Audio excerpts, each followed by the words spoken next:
everyone. My name is Mary Simon. It is a pleasure to meet everyone online. And this is week 10, creating written curriculum plans for a play-centered approach. Please read through the directions. Going over them is always very important in anything you do. For week 10, there are slides here about the curriculum. We can go over a little bit about that, reading through it, making sure you remember NAEYC, knowing each child, developmentally appropriate, culturally appropriate curriculum. So making sure that there's true diversity in the classroom, that it's effective, meaning inclusive. Do you include every child in your classroom, every ability, every culture? Um, so it's really looking at these different aspects of how are you centering your curriculum. For inclusive curriculum, reflecting on gender, abilities, disabilities, languages, culture, ethnicity, and religion.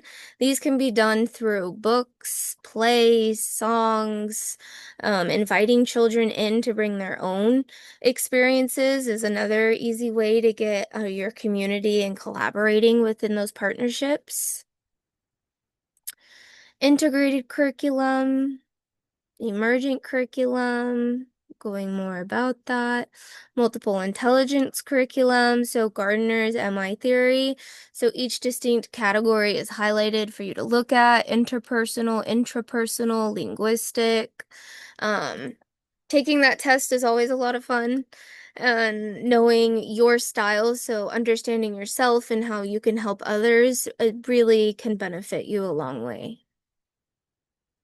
The different learning styles, the visual, auditory, and tactile learner. Believe it or not, I will share something about myself. When I was tested and I was younger, I have all three learning styles equally across the board when I need to learn something.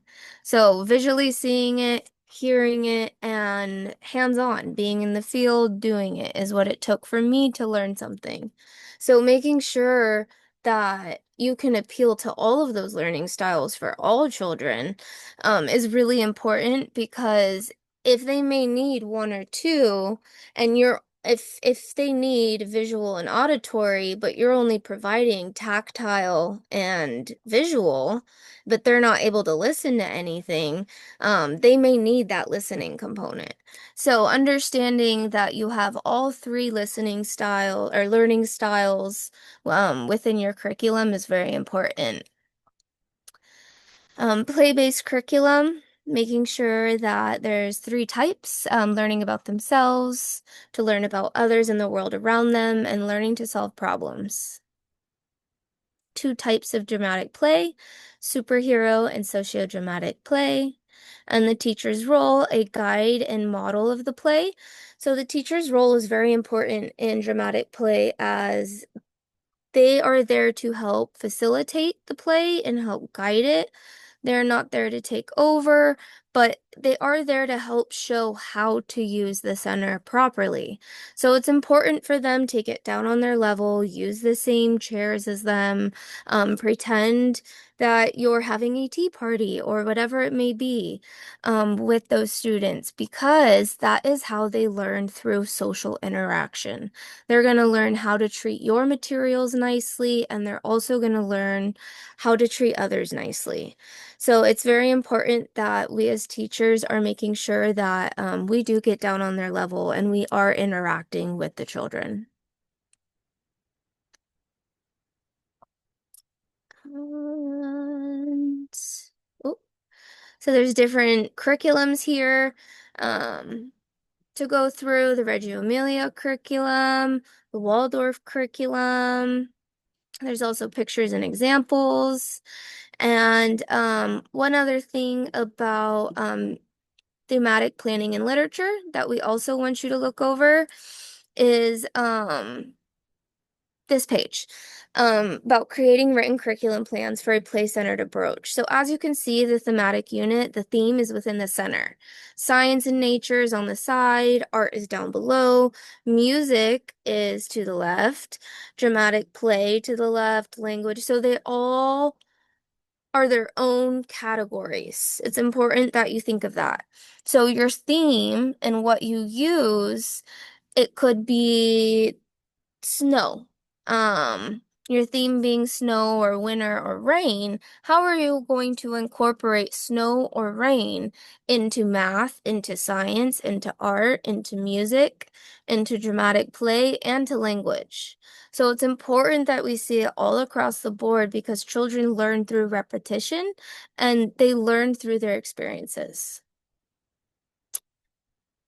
So with literature-based planning, method, educators select a book as the center of the curriculum. For example, if the book of the Three Little Pigs, then the children can count three little pigs and match the number.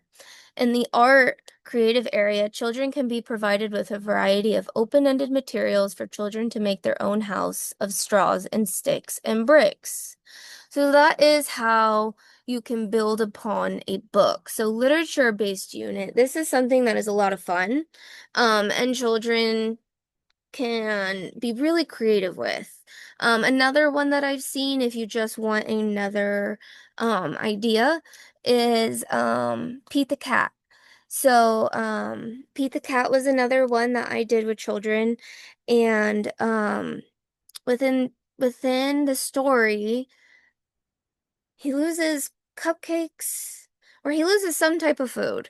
And so what we end up doing is we end up making the same amount of number of cupcakes. So that way we incorporated the math, the measurement of the cooking materials. So the cooking and the baking of the muffins, the food that went missing in the book, we made and we extended it. So we made it a lot of fun and they got to sing songs about it. So, finding a book that you can extend on and maybe make a cooking activity or build an art project, or you can take it to the dramatic play area, building and recreating a scene from a book in a dramatic play area.